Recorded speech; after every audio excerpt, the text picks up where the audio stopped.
Welcome to episode 63 of Working Towards Our Purpose. Thank you for being here. In today's episode, we are going to talk about how people-pleasing is hiding your voice. But before we get into that, we're going to start with our check-in as we always do. So take a moment to check in with yourself, and I will do the same just to see how we're feeling today and how we're showing up. So for me, I'm doing okay, I think. I never liked that question really, but I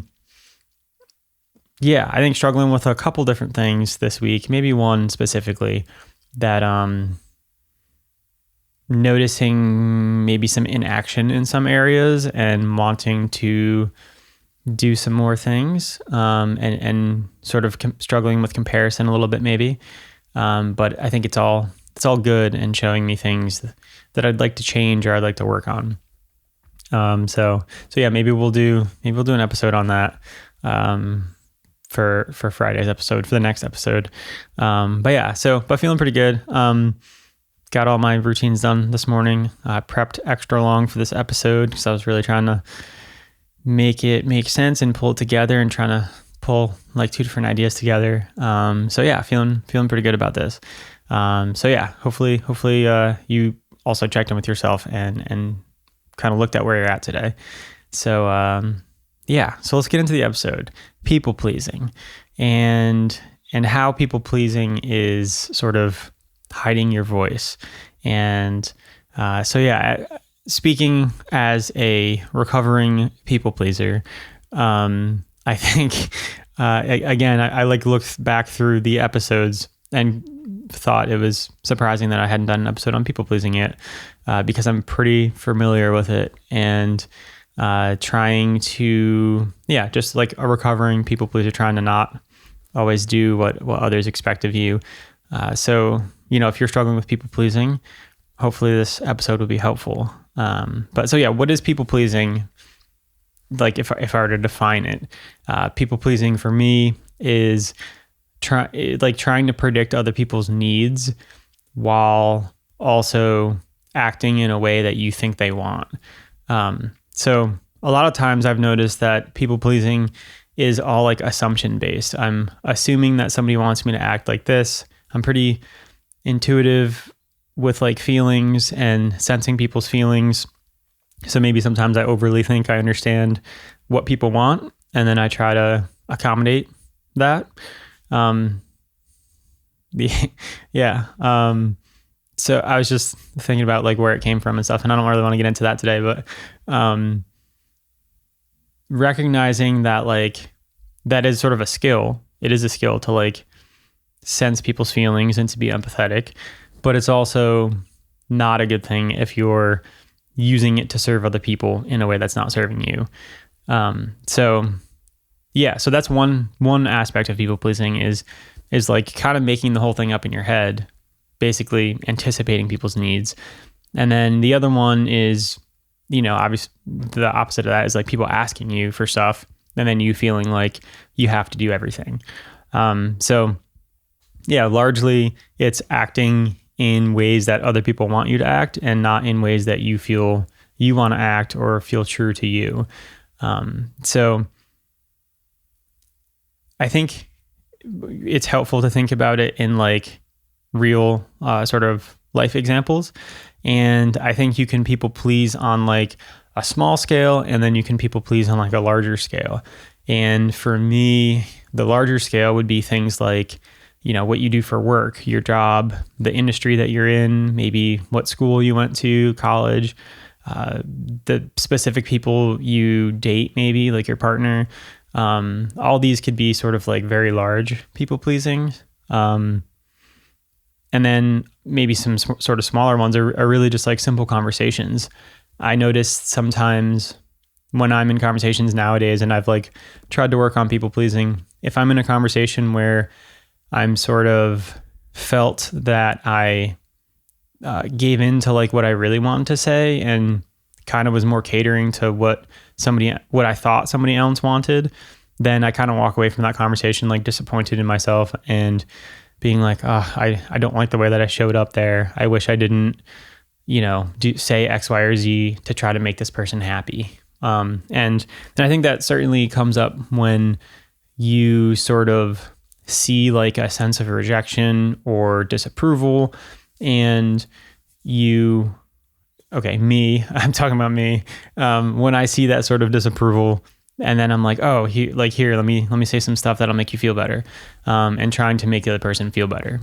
So for me, that's what people pleasing looks like, and yeah. So why is people pleasing a bad thing? Why do I think it's maybe a way that we shouldn't try to be acting, or I shouldn't try to be acting? Speak about myself. Well, for me, I've noticed that the first thing is when you do things that other people expect of you, and then you don't get something in return, or maybe they don't treat you in that certain way, then you start becoming resentful and perhaps, upset with that person. And in reality, like, you've kind of created this whole scenario in your head. Oh, they want me to act like this, so I did this for them, and then I didn't get like the approval that I wanted or the attention that I wanted. And then you become sort of resentful. And in reality, if you just sort of acted the way that you wanted to, maybe it could have avoided that problem altogether. But sort of a deeper issue that I see with people pleasing, or that I've felt with people pleasing, is being afraid to be who you are, your true self, your voice, your authentic voice. I think with people pleasing, it's sort of like hiding who you are a little bit, because you're looking for acceptance. You're looking to be liked. You're trying to fit in. I think that it's natural to want to fit in and to be accepted, but when we're doing it in a way that makes us sort of put our own values at question, then it's not a positive thing. So if we're going against our own values to please other people, or we're going against our own thoughts to please other people, I think this can become a negative thing, because then we're not being who we want to be. We're not saying what we feel is true and what we believe in. So yeah, let's get into like maybe an example of this. I think for me, the first things that come to mind with people pleasing is like when I was in corporate. I remember corporate life for me, my experience is it's very sort of group thought, herd mentality sort of interaction. I'm trying not to sound like super negative about it, because I'm obviously biased against not enjoying a 9-to-5 in a corporate setting. But for example, like I remember like in my groups, we would be going to lunch, and I was new to a job, and I would go to lunch with the rest of my group, and we would go and spend way more than the half hour that we needed. And they would talk about all kinds of stuff that I wasn't really interested in, and I would like try to participate. And I felt that like we shouldn't have been doing that. I felt like weird about taking more time than we were actually allowed to, and sort of, I guess, against the rules or something that I didn't really believe in.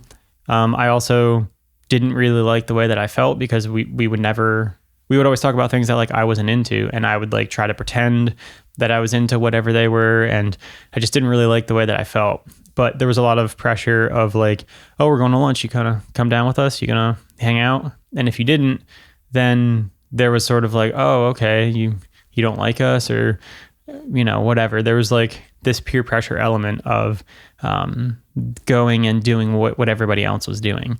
And I think I did that for a while, because I was trying to be liked by them, accepted by them. And I ended up really not liking who I was in those situations. So I ended up having to like stop doing that. So really it's just like you're doing things that make you not feel good about yourself, or not proud of who you are, and sort of catering to what everybody else wants. And I think it becomes harder in those sorts of settings because there's more than one. Like in my example, there was like, I don't know, 4, 5, 6 people in the group who are all doing the same thing. And I have to be like, oh, actually, I don't want to do what you guys are doing. And that's hard. It's hard to go against that because we want to be liked. But I was trying to ask myself, like, where does people pleasing come from? Like, why do we do it?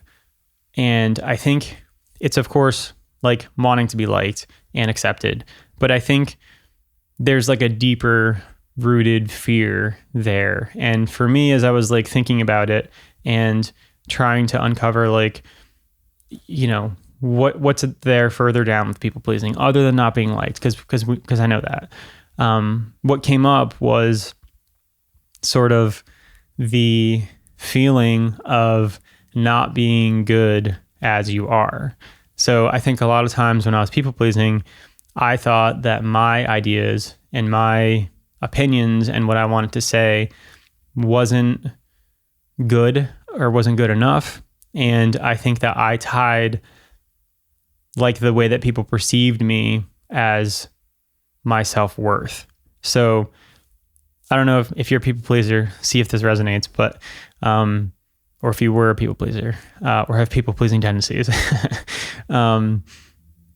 that like when you're when you're catering to other people, you are sort of have this deep fear that the way that you exist isn't like good enough. So you have to kind of like, act like the other people want you to act. Because if you acted the way that you wanted to and they didn't like it, you take it as like a personal thing, that like that's a personal trait, that somebody didn't like what you said, therefore somebody doesn't like who you are, therefore you're not worthy the way you are. And for me, that felt true when I had that thought and was doing some research. And yeah, I think that is, for me at least, a reason why I would people please and why I was afraid to use my own voice. And this again kind of ties into the people pleasing is a way to hide your own voice and to sort of not have to put something out there that somebody may or may not like. Maybe it's a controversial opinion, or maybe it's an opinion that differs from everybody else's. Or, maybe it's something that makes you feel uncomfortable or cringeworthy. Maybe it's making a podcast and being afraid to put it out there, So yeah, I think that like if I really thought about people pleasing, it really came down to like that feeling of like, well, what if what I think isn't good enough or isn't worthy? So when I think about it that way, it kind of really helped to understand like why I would get in sort of people pleasing mentality or patterns, and then try to think about like, how could I stop doing that? So yeah. So that brings me to like, the next part of is like,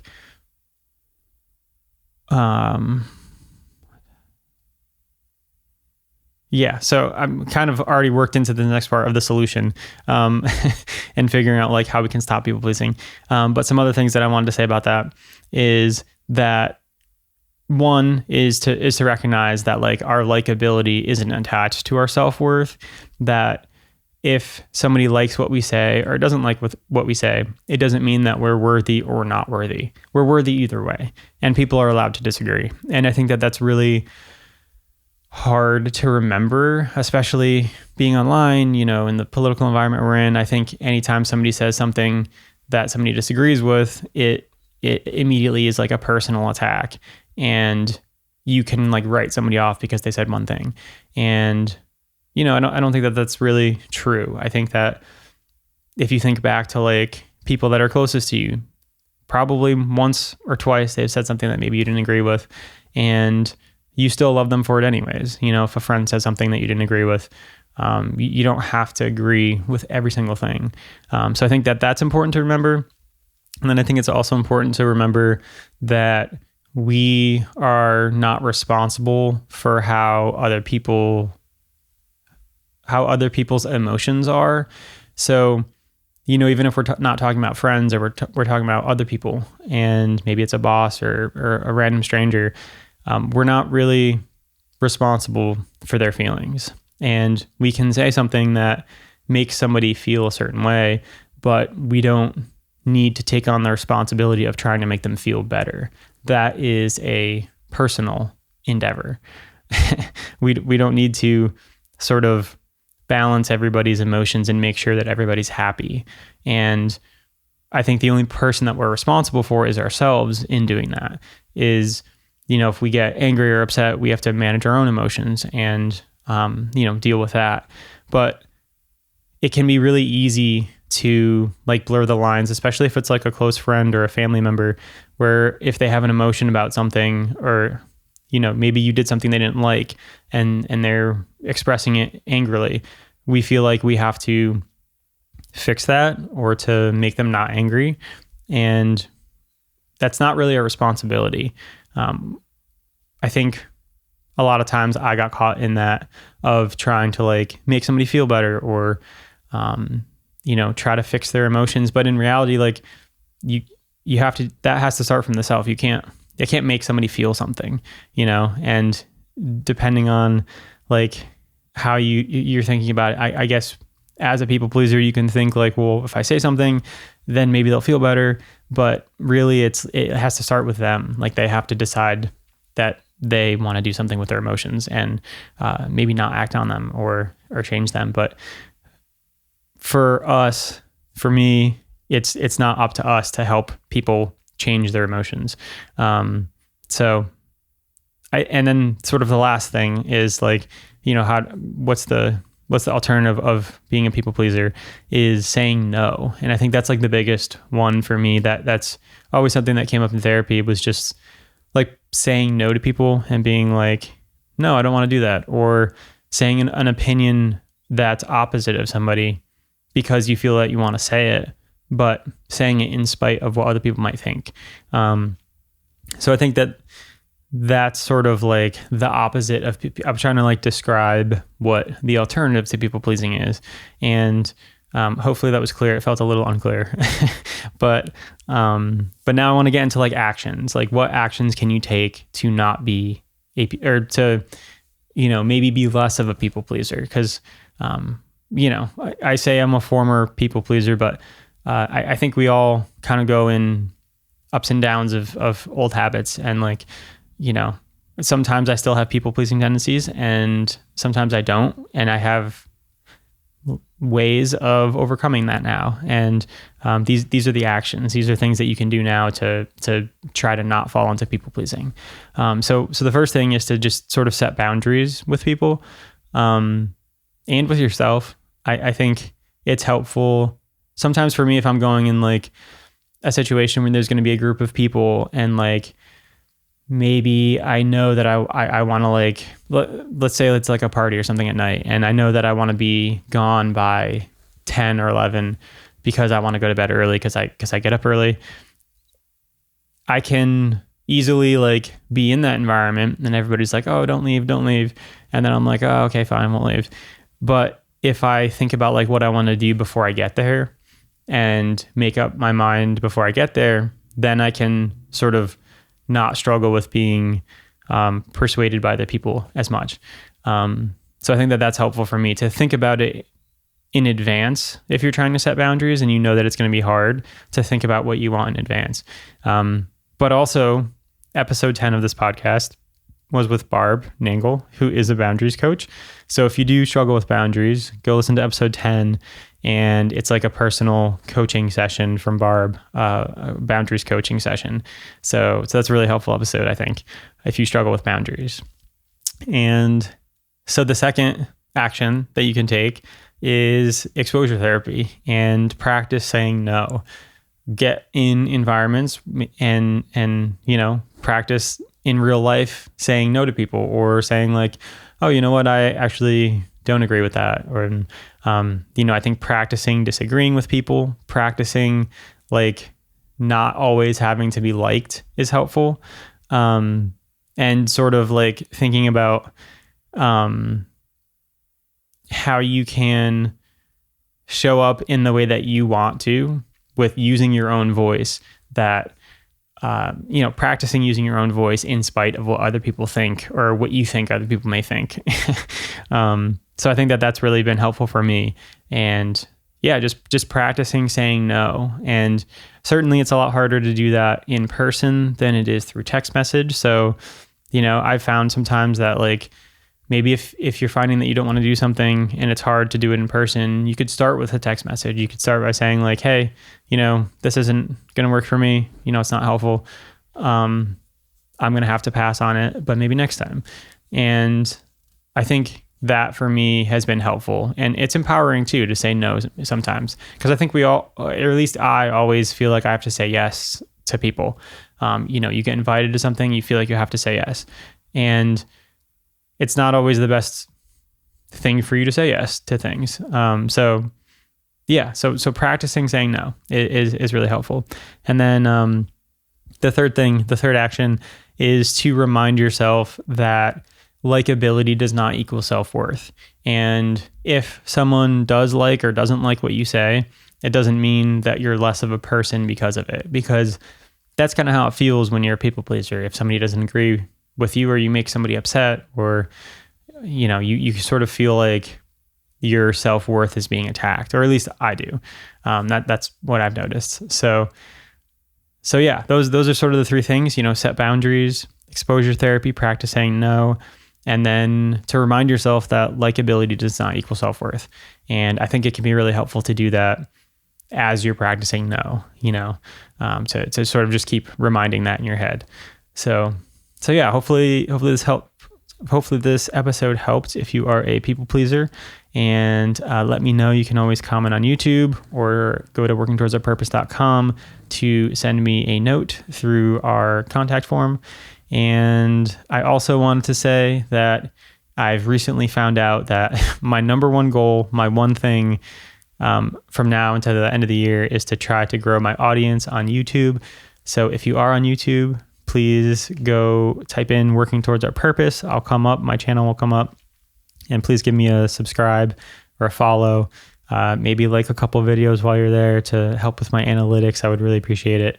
And yeah, if you also watch podcasts on YouTube, you can watch the full episodes on YouTube.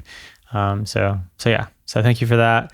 And I think that's all I got for you today. So take care of yourself, and I will see you on another episode real soon. Thank you for listening.